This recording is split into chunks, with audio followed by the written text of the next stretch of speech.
Okay, welcome po sa ating mga kaibigan, mga kapatid na nagsusubaybay po dito sa ating live na presentasyon po sa pag-aaral sa Prophetic Insight o makahulang pananaw po sa aklat ng Apokalipsis. Alam po natin mga kapatid at mga kaibigan na marami po sa atin ang hindi po lubos na unawa or mayroon man tayong alam pero nais ng Panginoon na tayo po ay lubusang makaunawa dito sa mga ah, palatuntunan na kung saan na ito ay more on prophetic.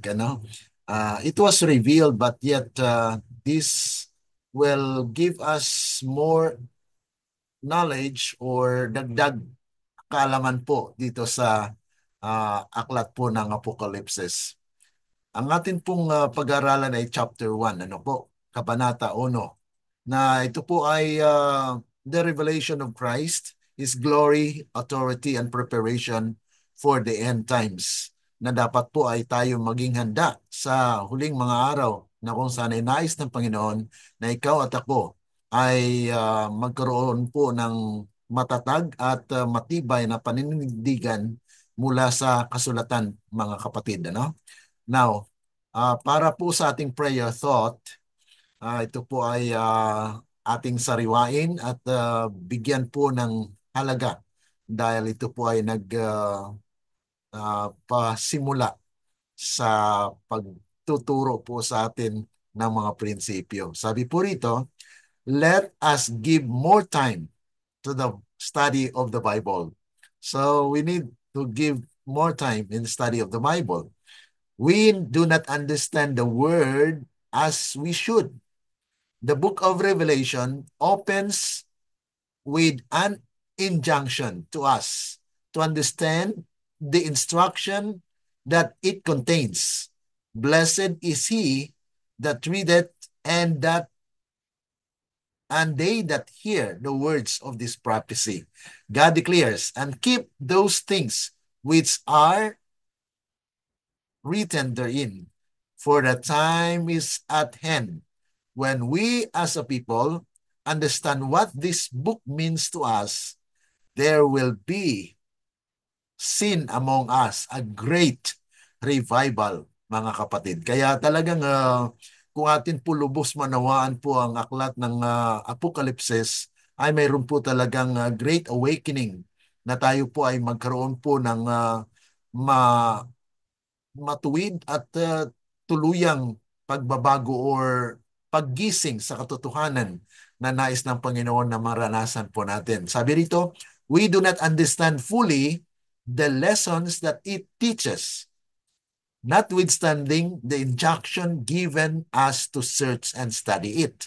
So yan po ang katotohanan na naitala po dito sa inspirasyon na marami po sa atin na hindi pa po lubusang nakaunawa dito sa aklat ng Revelation, especially pag tutungo na po tayo sa pag-aaral sa Seven Seal, na kung saan ay mayroon pong mga misunderstanding at misinterpretation na dapat po i-correct, na kung saan sa ating pong pag-aaral ay tuwirang pinatutuhanan po at nais ng Panginoon natin pong maabot ang nais ng Diyos para po sa atin sa mga oras na ito, sa huling mga araw, ano?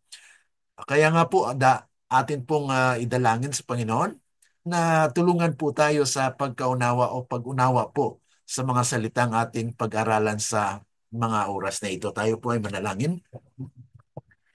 Dakila at mabagin po naming Ama na nasa langit ka, sa muli kami po ay lubos na nagpapasalamat na nandito po ang inyong mga anak na sumusubaybay po sa pag-aaral, na nais po namin na kayo nawa ang siyang lumukob sa aming buhay. Kayo nawa ang magbigay sa amin, Panginoon, ng katalinuhan na maunawaan po namin ang mga aral sa kasulatang ito, na nawa ay gabayan at bigyan ng karunungan ng bawat isa na aming maabot, Panginoon, ang kasukdulan ng karunungan na nais po ninyo para sa amin. Salamat Panginoon. Bigyan po kami ng patuloy na basbas sa aming mga buhay at gabayan at ingatan po ang aming mga mahal sa buhay din. Amin pong inaasahan ito na matanggap dahil lamang po sa matamis na pangalan ng aming Panginoong Jesus. Amen. Okay, so dito po tayo mga kapatid sa pagpapatuloy ng ating pag-aaral. I don't know if we are truly live on our Facebook page. I will check if we are live. Okay, so uh, medyo i-check ko po kung nag-live pa tayo or baka hindi po naka-live yung ating presentation sa ngayon. I hope there will be, dali lang po I will just check dito sa ating, okay, okay, naka-live naman po siya. Okay, so maraming salamat sa Panginoon dahil andito po tayo sa ating pagpapatuloy na naka-live po at welcome po sa ating mga kaibigan, mga kapatid po nagsusubaybay sa ating Facebook, SDA Present Truth Online Study. At i-share po natin later doon sa SDA Online Study as well para sila rin po ay makapagsubaybay. Okay? Ang purpose po ng pag-aaral na ito ay alam po natin ng pahayag or apocalypses is pagbukas po ng mga divine, mga makadiyos na mga misteryo patungkol po sa nakaraan, ngayon at sa hinaharap. Ang chapter 1 po ay nagpasimula na ito ay mayroon siyang likas na prophetic mga kapatid. Ito ay makahula. Kaya nga po ay pinahayag po rito that Christ as the central figure natin pong matalakay po actually specifically doon po sa part 2 bukas. Okay? Revealing His majesty, mission, and relationship to the church.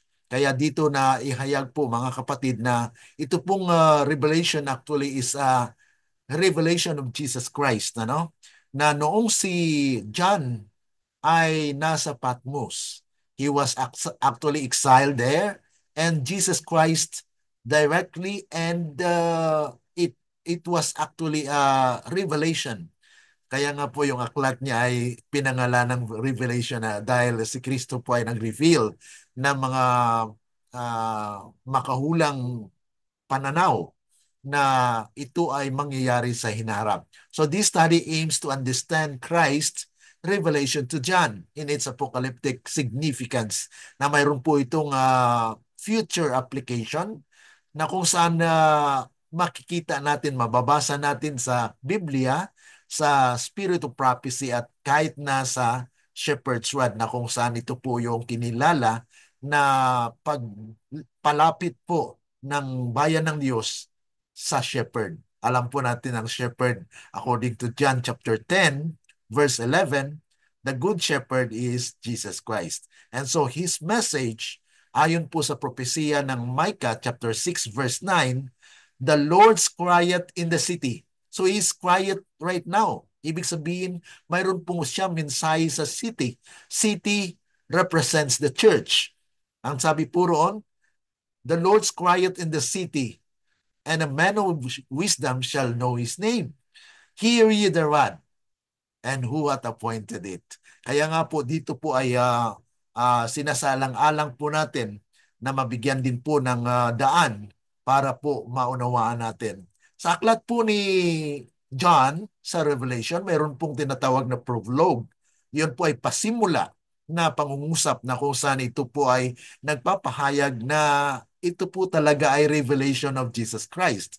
Ito ay pagpapahayag po ni Kristo. Sabi nga po rito, the revelation of Jesus Christ which God gave unto him to show unto his servant things which must surely come to pass. And he sent and signified it by his angel and his servant John. So ito po yung mode of transmission of the communication.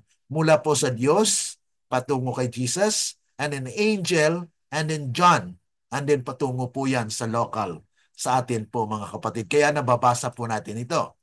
who bear record of the word of God and that of the testimony of Jesus Christ and of all things that he saw. So ibig sabihin, ito pong sinulat ni John ay mga testimonya ni Jesus Christ. So it was actually presented to him. May mga bagay po na hindi nasulat, ano? Alam niyo po sa chapter 9 at saka chapter 10 mga kapatid ay doon po napahayag yung seven thunders, ano? Ngunit doon po yung seven trumpet. Yung seven thunders ay hindi po pinahintulutan na isulat ni John. Bakit kaya? Ayun po ang ating alamin sa pag-aaral natin mga kapatid, ano? And then sabi pa po rito, blessed is he that readeth and that they that hear the words of the prophecy and keep those things which are written therein. So may mga bagay po na nasusulat dito sa Apokalipsis na mangyayari. Kaya nga po pinalalahanan tayo na dapat nating basahin at dapat nating pakinggan. At dapat nating bantayan ang mga bagay na ito dahil ito po ay maisa katuparan at mangyari. Kaya nga po sabi rito, things that are soon to take place. At ito po ay actually pinapahayag with the context na ang mga propesiya po sa Bible, katulad po kay Daniel, Daniel testifies and confirmed that in Daniel chapter 2 verse 28, God reveals mysteries that takes place in the last days. So kaya nga po, yung kanyang mga pagpahayag po ay napakalaga para po sa atin na it is not mainly for them. Hindi po yun patungkol sa kanila. It actually points to the future application which God's people will realize na ang karakteristik po ng kanyang bayan sa bawat kapanahunan ay will be materialized in His people in these last days. Matthew 24 verse 6, events that must take place. Yan po ang mga pangyayari na hinaharap na mangyayari. So God gave to Jesus, Jesus to an angel, and sent an angel to John. So yun po yung mode of communication na nakita po natin ang Panginoon po ay may network. God's network of messages. Na kung saan ito po ay pinapahayag po dito na John was the witness na kung saan he actually bore the word of God and so he is now writing to us. Okay? At ang Bible po mga kapatid ay sinabi nga po ay mapalad yung nagbabasa. Okay? At nakikinig at sinusundan ang mga pangyayaring magaganap po. Okay? So ito po ay mga testimony ni Jesus Christ. Revelation chapter 22 verse 20, he who testifies, I am coming soon. So Jesus will actually be the one that will come. Kaya nga po pinapahayag niya po itong mga ating mapag-aralan sa serye na ito. Now we are studying about the prophetic insights on the book of Revelation. Sa verse 3 po, ay isa-isahin po natin na daw. Blessed are those who hear, who keeps what is written, because time is near. Alam po natin mga kapatid, kaya nga po pinalalahanan tayo na get ready. Revelation chapter 22 verse 18 and 19, warning to those who hear. May mga warning po sa mga nakikinig. Kaya nga po ayon sa Roma 10:17 din, ang pananampalataya ay dumarating sa pamagitan po ng pakikinig. Kaya nga po ang pakikinig ito po yung kapangyarihan ng Diyos na mangusap sa tao. Okay, pero ang tao mga kapatid ay nagbibingi-bingian ano po. Kaya nga po ay nais niya na itong mga bagay na ito na ating mapakinggan ay isang kagalakang tanggapin dahil ito nanggaling sa Diyos. Add words, receive the plagues. Kung sino man magdagdag mga kapatid sa mga nasusulat, ay dagdagan din po ang salot sa kanya. Okay? Take away words, yung magtanggal naman. Ibig sabihin mga kapatid, dapat yung salita ng Diyos ay walang mawawala. Ano? Na they will lose a place in the kingdom of God. Those who are deducting na sila po ang winawalang bahala yung mga nasusulat, mga kapatid. Sabi dito po sa Spirit of Prophecy, many a portion of Scripture, maraming bahagi sa kasulatan, which learned by men, pronounced a mystery, na para sa kanila ay misteryo, or passed over as unimportant, na para bagang baliwala lang sa kanila kasi hindi nila maunawaan. Pero mga kapatid, yun po ay every word of God are very important. Kaya nga po iniisa-isa natin na we need to see the essence kung ano po ang nais ng Diyos para sa atin. Is full of comfort and instruction to him who has been taught in the school of Christ. Kaya kung tayo po ay nasa paaralan ni Kristo, dito po ay nangangahulugan ng taimtim na pag-aaral, mga kapatid. One reason why many theologians have no clearer understanding of God's word is they close their eyes to truths which they do not wish to practice. Yan po ang karamihan na mga theologian na hindi po nagkaroon ng klarong pagkaunawa sa salita ng Diyos dahil sinisirado nila ang kanilang mga mata sa mga bagay na hindi nila gusto. Okay? Kaya paano po sila maglago nito? Ano? As understanding of Bible truth depends not so much on the power of intellect. Ang pagkaunawa, mga kapatid, sa salita ng Diyos ay hindi lamang yung intellectual ability natin, kundi ito po ay, sabi nga po rito, na depends not so much on the power of intellect brought to the search as on the singleness of purpose, the earnest longing after righteousness. So ito po, mga kapatid, yung pagnanais po talaga natin na malaman po yung katwiran, then the Bible was not given for scholars alone. Kasi marami na nagsasabi na hindi nyo naunawaan yung Biblia, dapat magtanong muna kayo sa mga scholars. Ibig sabihin ba, ang Biblia ay para lang sa mga scholars? Para lang sa mga theologian? No. It is actually for all. Mataas man yung pinag-aralan o mababa, ay binigay po itong katotohanan nito para sa atin lahat. So every truth necessary for salvation is made plain.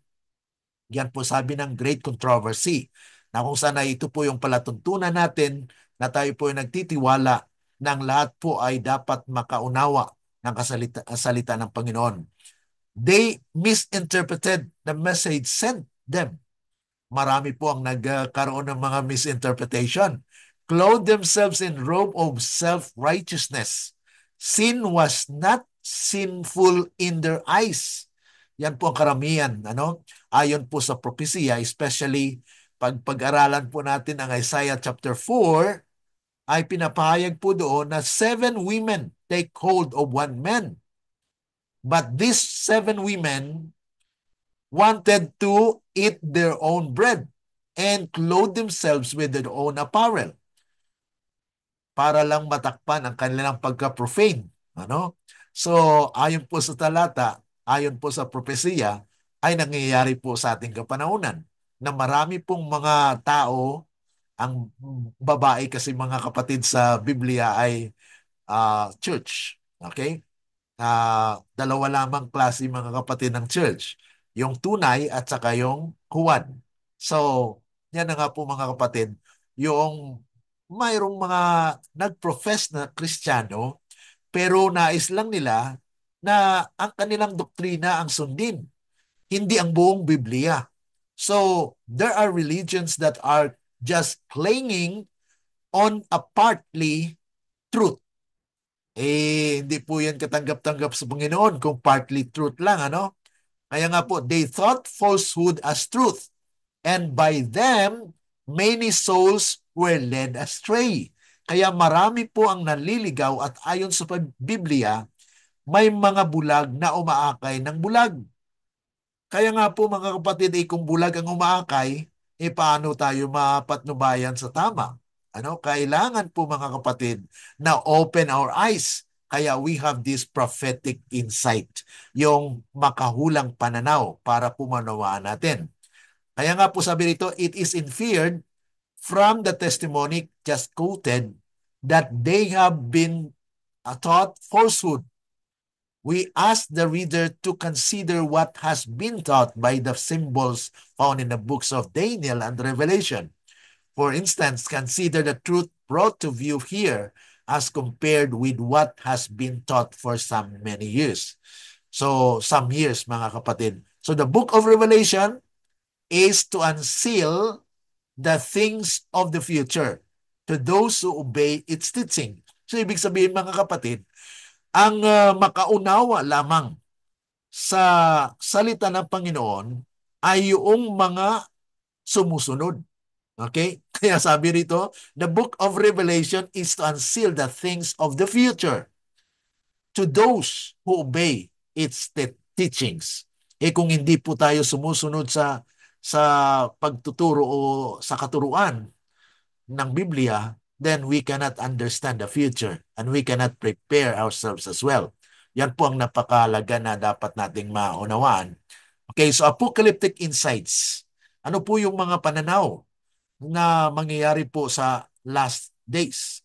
This book is Christ's direct revelation, not a mere prophetic vision. Hindi lamang po siya isang vision na pananaw, kundi it unveils the final events and the role of His church. Na hindi lamang ito mga kapatid, dahil kung mayroon po tayong pananaw dyan, ay hindi po mananatili doon, kundi ito ay maging prinsipyo ng buhay na maging handa po ang bayan ng Diyos sa final events. Kung alam mo kasi po mga kapatid, marami pong mga tao na nandun lang siya sa kwa na yon, sa stage na yon, na level na yon, na marami pong mga tao may alam sa propesiya. Di po ba? Ngunit, mga kapatid, ang buhay nila ay hindi na bago ng propesiya. So, ibig sabihin mga kapatid, there are people who knew the prophet or prophecy. But how about their lives? So, hindi po naging handa ang kanilang buhay dahil hindi po tunay. Hindi po yan tunay mga kapatid. It's just mere knowledge. It is not become a wisdom. Because we know knowledge is applied, wisdom is actually an application of knowledge. So kung ang katotohanan po mga kapatid ay hindi natin na-apply sa buhay at hindi naging makapangyarihan at hindi nagkaroon ng mabuting bunga at ang ating buhay, ay hindi po tunay na tinanggap natin ang katotohanan. Dahil the mere fact that your life has not been changed, ibig sabihin, the truth has not rooted out o hindi po tumubo. Hindi po siya nagbunga. Dahil sa kasulatan po, by their fruits you shall know them. Ang siyang nagbubunga mga kapatid, malalaman mo na talagang tunay siya. Pero kung hindi siya nagbunga, ay hindi po yan tunay. Kaya ito po yung mga palatuntunan ng Panginoon na dapat nating matutunan. Yung communication ng Panginoon mga kapatid ay kasangkot po dito yung tatlong kapangyarihan na sinasabi po sa kasulatan. Na karamihan po ang iba, uh, dahil marami naman po talagang hindi naniniwala sa Kristiyano. So, kaya sinabi ko pong karamihan. Ngunit dito po sa iglesia, mayroong iba na kahit yung nasa presenteng katotohanan, mayroon pa pong mga ideya na sabi nila mga kapatid ay there are things na dapat pumaunawaan na yung Espiritu daw po ay si Kristo yon. Because there is a statement from the Spirit of prophecy na Christ is actually the comforter. And so if Christ is the comforter and the Spirit is comforter, ibig sabihin, ay iisa lang sila. Walang espiritu. Kaya mayroong mga naniniwala mga kapatid na there are Trinity. Hindi po siya Trinity, ano? Yung kanilang kinikilala mga kapatid ay yung Father and Son lang. Ang Espiritu po ay hindi nila kinikilala na persona. Okay? So, kaya nga po dito po sa ating pag-aaralan, sa pag-aaral po natin ay pagkikita rin po natin kung ano pong essence ng Trinitarian na belief na kung saan ay sabi nila, this is pagano o this is a Roman teaching. Pero mga kapatid, iba po yung ating pagkaunawa sa Trinity. These are actually three persons in one God, where we believe that they are one in purpose for the salvation of men. Now, John to the seven churches which are in Asia. Ito po yung introduction na kung saan ay itong letter o itong sulat sa Revelation ay patungkol po sa kasaysayan at sa mensahe sa mga iglesia. Okay? Grace be unto you and peace from him which is, and which was, and which is to come, and from the seven spirits which are before his throne. So dito po na ihayag na may function po yung espiritu, ano, may seven spirits po ito, na ang seven po in Bible prophecy denotes completeness. That's why it is actually a complete uh, yung uh, abundant abiding of the Spirit na nandun po mga kapatid sa trono ng Panginoon na handang i-dispatch para po sa kanyang bayan. And from Jesus Christ, who is the faithful witness and the first begotten of the dead and the prince of the kings of the earth, and to him that loves us and wash us from our sins in his own blood. Kaya dito po pinapakilala na si Kristo po ang main theme of the book of Revelation, and hath made us kings and priests unto God and his Father. To him be glory and dominion forever and ever. So this is actually a message for those true believer. Kasi may mga tao po, mga kapatid, na nananampalataya. Ano? Pero may mga dalawang klase po rin ang mananampalataya. Yung tunay at yung huwad na mananampalataya. Kaya nga po dapat maging aware po tayo. Behold, he cometh with clouds. Ito po yung main actually na mensahe dito sa Book of Revelation, na He will come in the clouds of heaven. This is the second coming of Christ, which, ano pong mangyari? Every eye shall see Him. Kaya dito po natin kinuha yung isang matibay na palatuntunan po ng pagdating po ni Kristo, na hindi po tayo naniniwala na walang nakakaalam or uh, na ang kanyang pagdating sa ikalawa ay like a thief. Hindi po ganon. May sinasabi ang Biblia na like a thief, yes. Pero hindi po yung second coming. Okay?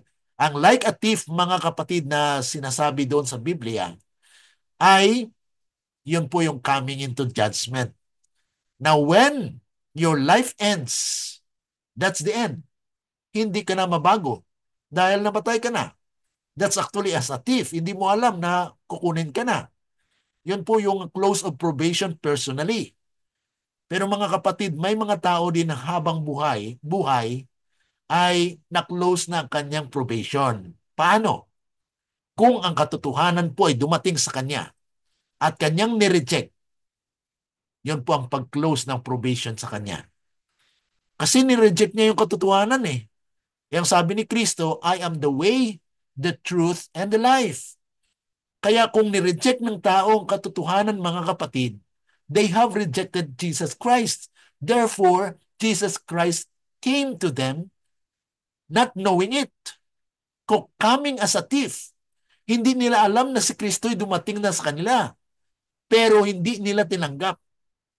Sa pamagitan po ng katotohanan, ay pinahayag po ng Panginoon I have been there. Dumating ako sa iyo. Dumating ako sa inyo, pero hindi niyo ako tinanggap. Ayan po mga kapatid. So ito po yung mga kaparaanan na ang Diyos ay sa pamagitan ng kanyang salita ay dumating siya. Ibig sabihin mga kapatid, that is a coming as a thief. Kaya pag sinabi po sa Biblia, yung makahulang pananaw po natin dyan mga kapatid, na kung sabihin natin niya yung coming as a thief is second coming, then we are what? Parang nagkaroon ng contention sa Biblia na pinapaaway mo yung Biblia at Biblia. Na sabi niya, ah, coming as a thief. Ang sinabi ng visible. Kasi ang Revelation chapter 1 verse 7, sinasabi po na every eye shall see him. Ibig sabihin, lahat ng mata ay makakita. Okay. And uh, ito po yung audible at saka visible dahil makikita po siya sa clouds in heaven. No? So, I am Alpha and Omega, the beginning and the ending, said the Lord, which is, and which was, and which is to come. So siya po ay Diyos na pinapahayag po dito mga kapatid na siya'y simula. Siya ang pasimula. Siya ang presente. At siya rin po ang kasa, hinaharap. Ano? At sa verses 4 to 8, from the one who is and who was and is to come, the Almighty, Almighty God. Verse 4, God is past, present, and future. So this is a belief, a foundational teaching in the Bible that God has no end. And even the beginning He was. Okay? Alpha and Omega, first to last, the Almighty God. So, at nabanggit po dito yung seventh spirit. At yung seventh spirit, mga kapatid, it's actually the function of the Holy Spirit. Where the seven spirits before the throne, this is the presence of God's power na it's ultimate, perfect. Kasi seven, mga kapatid, is complete according to Acts of Apostles 5:85. Na ito po ay denotes perfection na ang kapangyarihan po ang gabay ng Banal Espiritu ay tumpak at perfecto mga kapatid. Walang makapagsabi na ito ay walang bisa, kundi ito po ay makapangyarihan. In verse 5, it presents about Jesus. Jesus that He is the true witness na kung saan ay may pakita nga po dito na He is in the midst, amidst the seven lamps, na kung saan ay mayroon din po ditong pinahayag na sa chapter 4 at chapter 5, actually when we study the seven seal, nabanggit po yung seven lamps, yung seven eyes sent out. So it's seven lamps mga kapatid representing the churches. Okay? Papag-aralan po natin yan sa ating serye. Seven eyes, that is actually the omniscience or the eye of God na kung saan ay this is ever seen by God. Alam po ng Panginoon. That is the overseer of God's power and governance. Na kung saan ay sabi nga po rito sa Isaiah chapter 11 verse 2, seven designations of Holy Spirit, a rod and a branch, spirit of wisdom, understanding, counsel, might, knowledge, and fear. All of these characteristics are all attributes of God na kinikilala po natin na walang kapantay. Na kung saan siya po ang talagang tungkod. Ang tungkod po mga kapatid ay ginagamit ng shepherd. Ang shepherd, pag lumayo po yung mapalihis na landas o lilihis yung tupa, ay ang tungkod po nandoon upang to draw them closer back to Him. Yun po mga kapatid yung purpose ng rod, ano? Yung tungkod. Yung branch, ganun din po mga kapatid. Branch, spirit of wisdom, understanding. All of these are actually the designations of the Spirit na si Kristo po ang kalagayan niya ay siya po ay ating tagapagligtas. Kaya nga po mayroon silang tinatawag na designation na kung saan ay they are known as the three powers of heaven. Kaya nga po naniniwala tayo na may tatlong persona ang pagkadiyos na kung saan ay pinapahayag po dito sa kasulatan. Sa Zechariah chapter 4, pinahayag din po doon ang kapangyarihan ng Banal Espiritu na kung saan ay not by might nor by power but by the Holy Spirit. So, it is the power of God to the Holy Spirit, mga kapatid, na ito ay makapangyarihan na gumagalaw po para sa kaligtasan din ng tao. So, God the Father in the Old Testament shows that He is the overall, the Almighty God, na kung saan ay kinikilala mo na He is the source of everything. And Christ is the begotten Son of the Father who has been the Redeemer of all, na siya po ang tupa na pinapahayag po sa kasulatan na magliligtas po ng kanyang bayan. So Jesus Christ was actually introduced here as the faithful witness, bear witness to the truth because He is the truth. Okay? Kaya nga po nung pinanganak si Kristo at siya'y nabuhay, ayon po sa Roma, ito po yung isa sa mga misteryo. Roma 16:25. Ano pong sinasabi doon? Na there was a mystery that had been hidden for a long period of time, even from the foundation of the world. Yung, ano yun mga kapatid, yung mystery yun, si Kristo namatay. Bago pa man siya ipinanganak, ay nandun na po yung institution of the Kingdom of Grace. Kaya babalik tayo po doon sa Kingdom of Grace na kung saan yun po yung panukala ng Panginoon na siya po ang magbibigay ng pag-asa sa tao. Dahil nung nagkasala po si Adan si Eva, ang kamatayan ay lumapit sa tao. Kaya namamatay ang tao.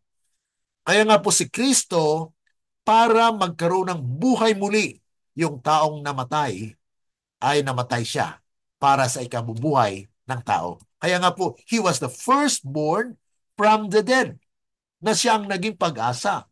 Pero hindi ibig sabihin, mga kapatid, na there will be no first fruit of the living.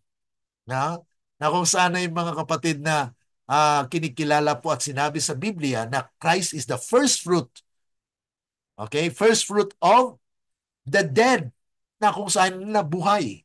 Na He was actually the resurrection at nagkaroon po ng pag-asa ang sanglibutan. Kaya nga po, He establishes the kingdom of grace when He was crucified on the cross of Calvary. Okay? So yun po mga kapatid, yung naging fitness niya. Fitness niya to be righteous judge. Kaya mayroong paghukom mga kapatid. Kasi sabihin niya, naranasan ko ang karanasan ng mga tao sa lupa. Kaya nandito ako upang maging mediator. Kaya Christ is now mediating in behalf of His people. Kaya nga po pag-aralan natin yan sa seven seal. Sa seven churches as well.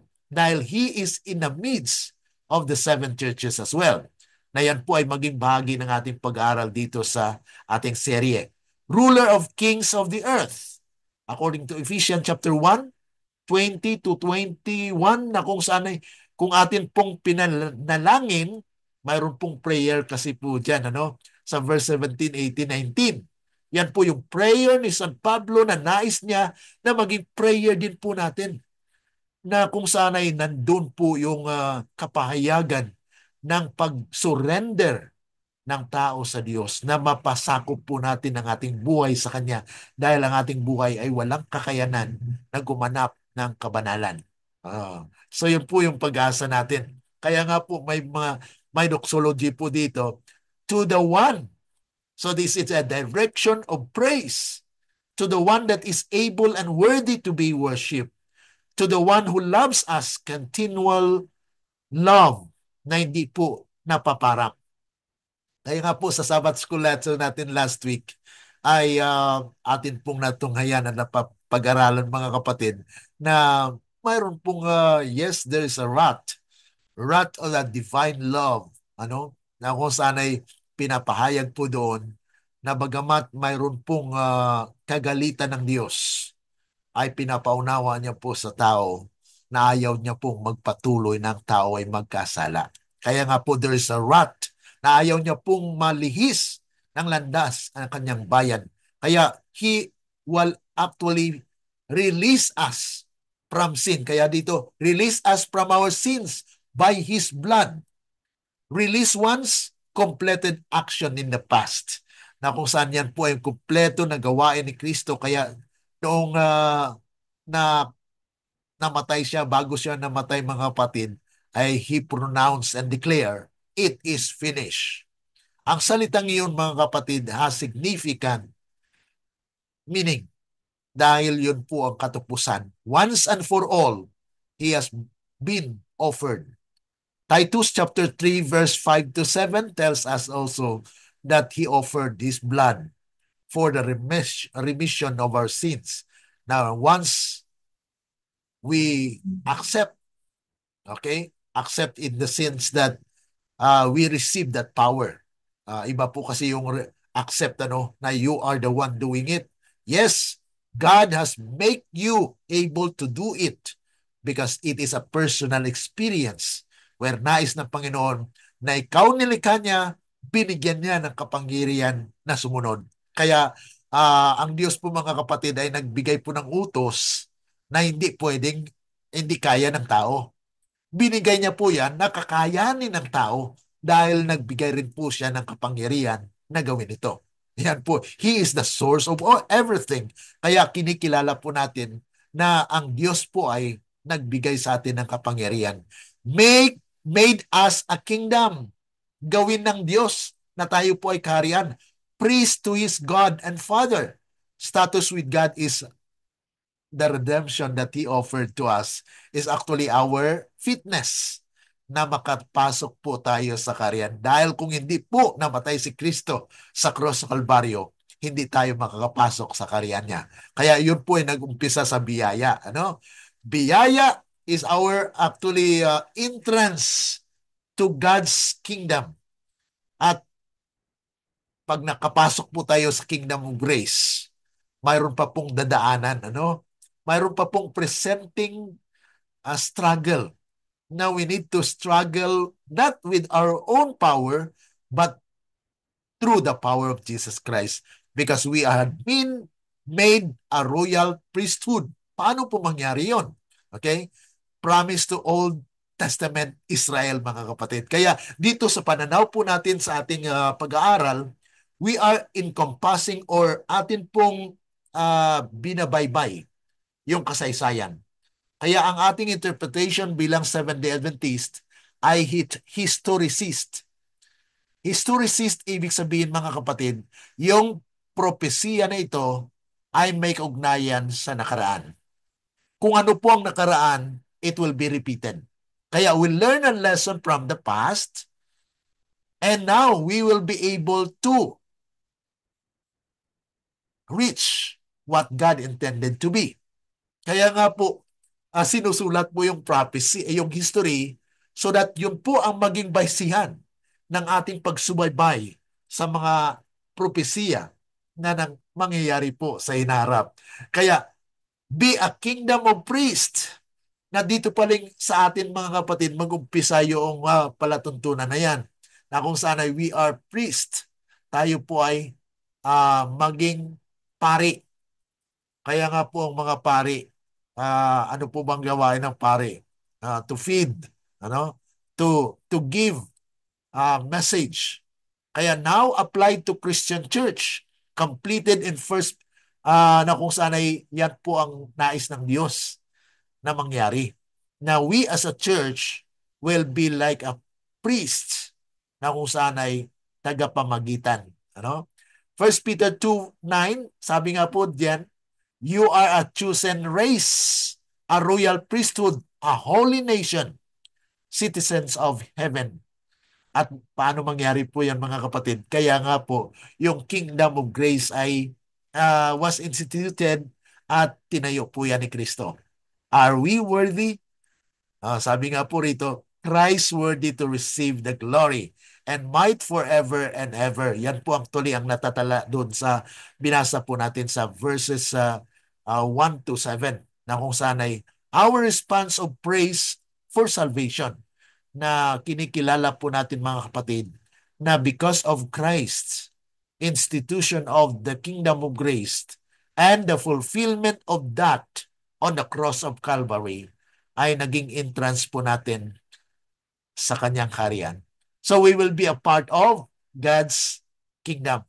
Kaya nga po sabi diyan sa Revelation chapter 14 verse 7, fear God and give Him glory. So yun po yung mga mensahe mga kapatid na the central theme of the book of Revelation is the second coming of Christ. Okay? The present reality already in progress. Bakit po mga kapatid? He has already instituted the kingdom of grace. Kaya nga po sa pagpapatuloy, ang kanyang bayan ay binibigyan niya ng pagkain araw-araw. Meat in due season. Yung present truth, yung mga prophetic insight, yun po yung pagkain para tayo ay mananatiling malusog, maging sanctified. We are actually set apart for a purpose. Yan po ang ibig sabihin ng sanctification, na pinapabanal po tayo. So sa pamagitan po ng kanyang salita, ay pinapabanal po tayo. Kaya nag-aaral po tayo ng mga kasulatan. Okay? John 17:17. Na sanctify them by the truth. Thy word is truth.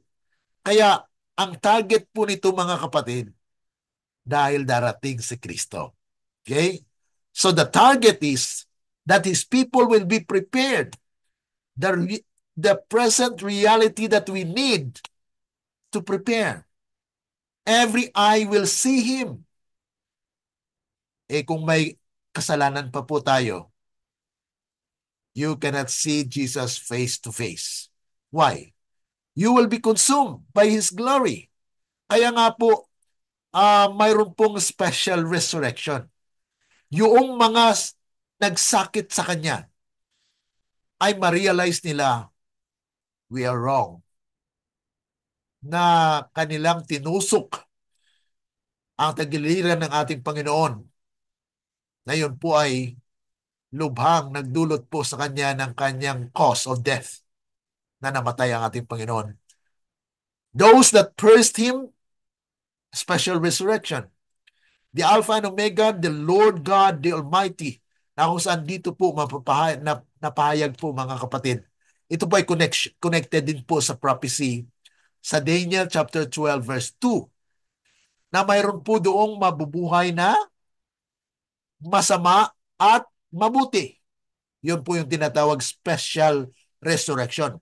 Mixed resurrection.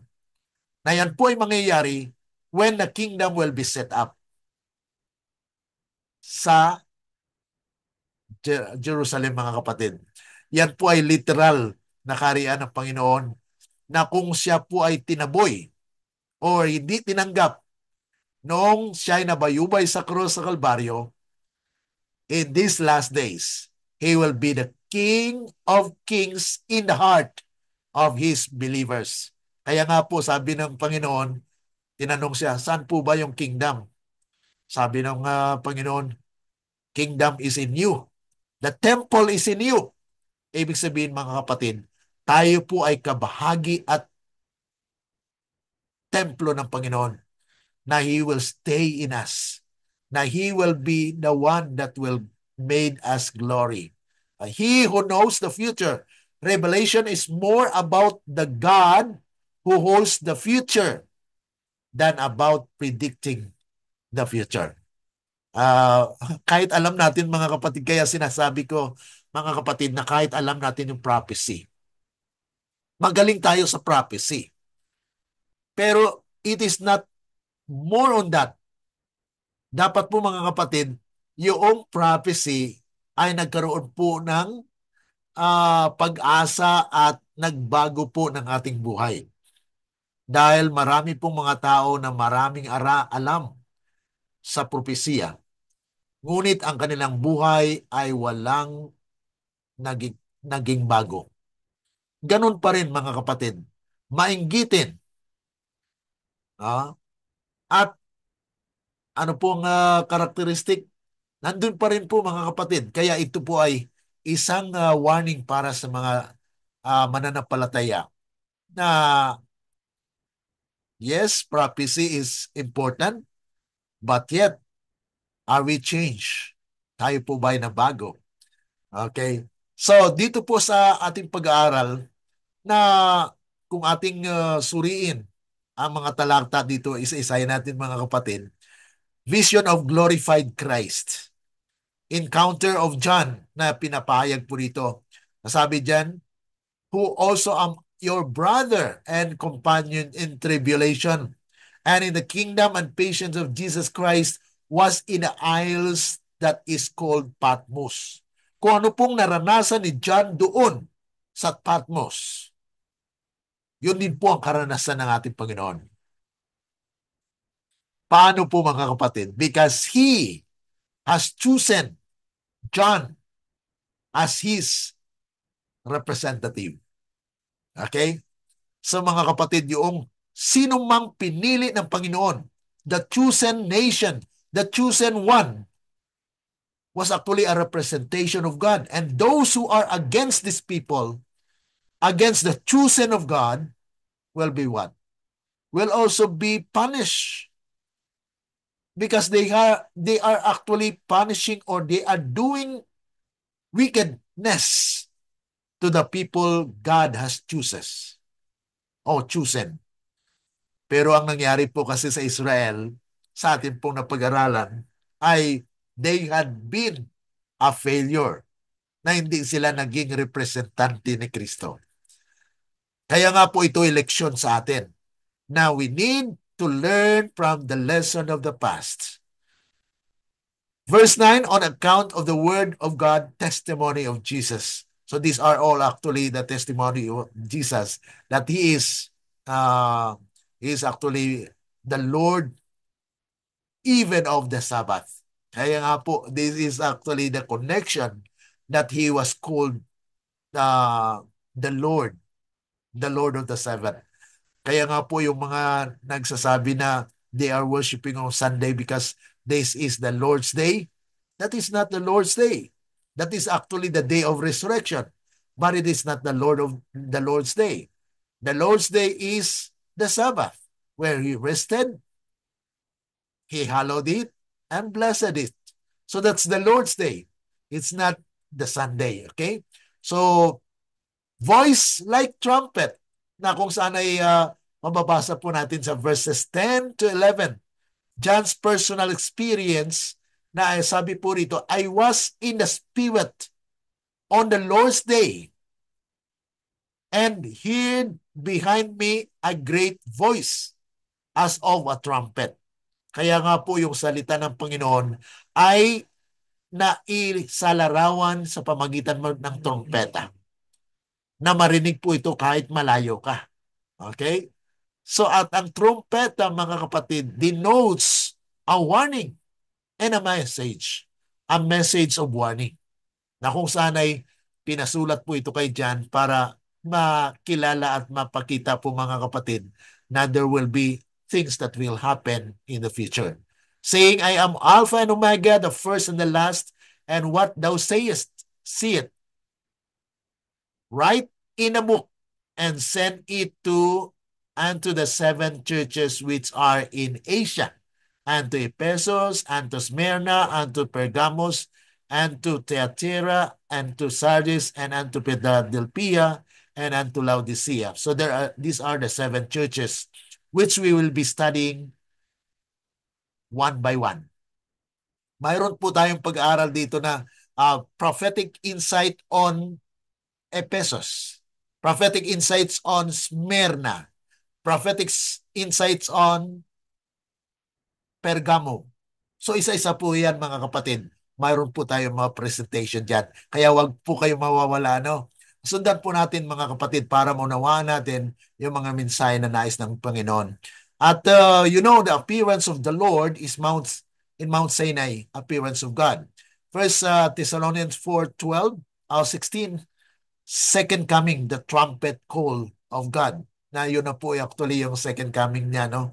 Write the vision, share with seven churches. Yun po yung napaloob po dito sa verse 11 na kung saan ito po ay talagang sentro po siya ng mensahe na kung saan ay matutunan po natin na this message is to be sent to the seven churches. Ang tanong, ibig sabihin hindi para sa atin to. Kung ito ay para lang doon sa iglesia ng Asia Minor, yung seven churches, yan po ay matutunan pa natin sa karagdagan po nating pag-aaral sa part 2. Okay? So ito po yung actually yung presentation natin today, the part 1 of the chapter 1. Dahil we need not to extend more on 1 hour kasi napakahaba po. At later po mga kapatid ay we will also make a shorter video on this presentation mga kapatid.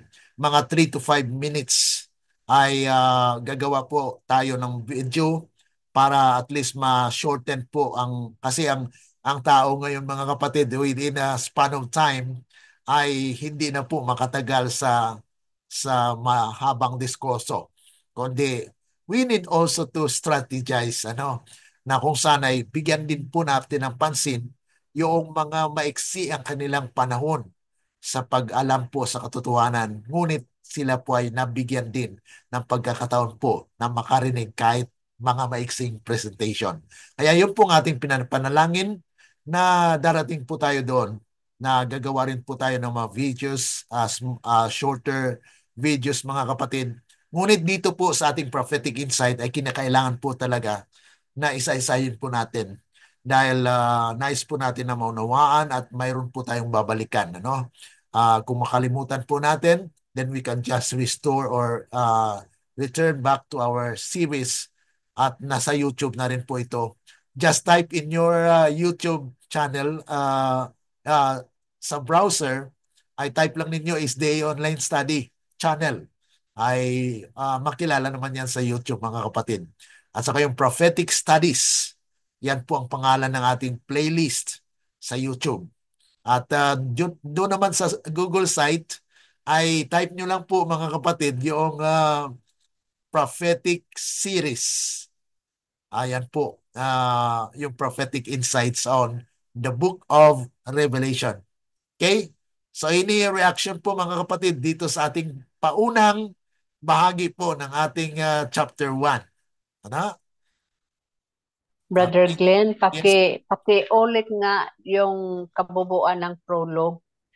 Kasi hindi ko na-screenshot, pasensya. Okay po. Yung dito po sa prologue natin, dali lang po ha. Oo. Okay.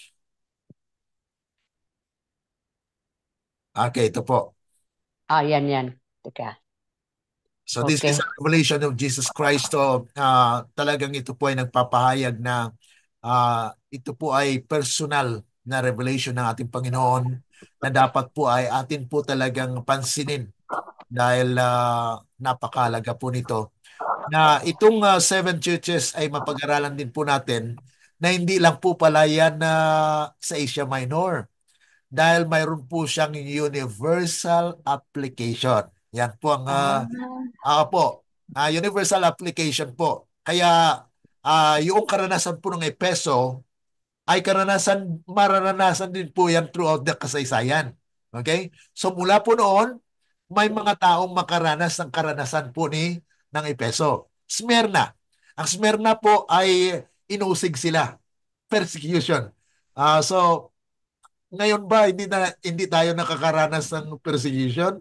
Di po ba nakakaranas din? Oh. So that is a part of Smyrna. Ang Pergamum po ay yun po yung isa-isahin natin para at least maunawaan po natin, ay oo nga no, ganun pala yun na yung seven churches ang pinakapito mga kapatid ay yung Laodicean condition po siya. Kaya nga po may kwan doon. Mayroon mong mensahe doon mga kapatid na yung lahat ng mga karanasan ng 7 iglesia ay mapa sa kanyang bayan. At alam niyo po mga kapatid na bakit kaya yung 7 anak ni Jesse ay hindi inanwain ni Propetang Samuel. Ang pangwalo po si David. Okay? So, atin pong tingnan yung makahulang pananaw po dyan na kung saan ay it's actually significant in a prophecy. Na kung saan ay pinili po si David na siya po ang nagkaroon ng lahat ng mga karakteristik na kinakailangan po ng Diyos para sa maging hari ng Israel noon. Ganon din po in the last days na atin pong titingnan sa propesya. Okay? So ito po ay pauna lamang na clue para po sa panlawakan na pagkaunawa po sa mga propesya. Okay? Any more? Mayroon pa po ba mga kapatid? Para po sa ating mga taga-subaybay, you can just comment in our comment section. Okay? Sister Susan? Yeah. Ayun, yun pong karunungan mula sa Lord without fear, hindi po talaga pala nag-glorify ang God. Walang takot na mula sa kanya. Tama. Tapos yung pong revelation ay kapahayagan na yung prophecy, kahit marunong sa Biblia, kahit alam na niya lahat ng Bible, kung hindi niya naunawaan ang propesya, mali pa rin ang kanyang sasalita. Amen. Sarili pa rin. Opo. Kaya kung sarili po nagmumula, ay marami pong may dagdag, may bawas ay po kanina sa inyong turo, sa tulong ni Lord. Ay kung may dagdag yun, tapos may bawas, may warning. At yung warning po ay nakakatakot. Ano po? Opo. Na, Especially pag pag-aralan po natin yung especially pag mapag-aralan po natin yung 7 trumpets, ay doon po ay talagang maunawaan natin, ganun pala yung nangyayari sa kwan. May mga stages pala yan. Oh. So doon po ay talagang ipaalam po ng Panginoon sa atin yan. By God's grace po ay tulungan tayo ng Panginoon na maisa-isa po natin para magkaroon po tayo ng tiyak at payak na pagkaunawa po sa pahayag o apocalypse. Okay? So, dahil marami pong churches ang nagsasalita na ligtas na dahil nasa church na. Yung marami ko pong napuntahan. Ligtas na, at dahil ligtas na, ay komportable na po sa kinalalagyan dahil ligtas na. At malaya pong magsalita pero hindi alam na yung palang kalayan ay ginagamit sa katuruan na nagmumula. Kaya makita po ang pagkakilala sa Lord Jesus.